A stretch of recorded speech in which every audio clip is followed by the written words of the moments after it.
Shipping charge வரும்.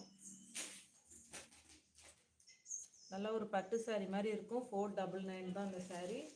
நான் கட்டியிருக்கேன் அதே சேம் சாரீ தான் அது.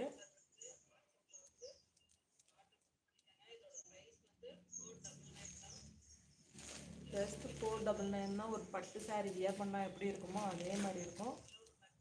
நல்லா ஒரு பளிச்சுன்னு orange with pink border, dual பார்டரோட இருக்கும். இன்றைக்கி நான் கட்டிட்டு போனால் நிறையா காம்ப்ளிமெண்ட்ரி, இந்த சாரீ நல்லாயிருக்கு அப்படின்னாங்க. உண்மையாக ஒரு ஃபங்க்ஷனுக்கு இப்போ நீங்கள் கட்டிட்டு போனால் செம்ம அழகாக இருக்கும். செம்ம வைப்ரண்ட்டாக நல்லா பளிச்சுன்னு தனியாக எடுத்து காட்டும். வித்து டேசிலோடு வந்திருக்கு. இந்த சாரீக்கு வித்து ப்ளவுஸோடு வரும். 1 மீட்டர் இந்த ப்ளவுஸு. ஃபுல்லாகவே 1000 புட்டா போட்டு இருக்கும். ஒரு ஸ்ட்ரைப்ஸ் லைன் தான். கிட்ட பார்த்தீங்கன்னா தெரியும், ரொம்ப அழகாக இருக்கும்.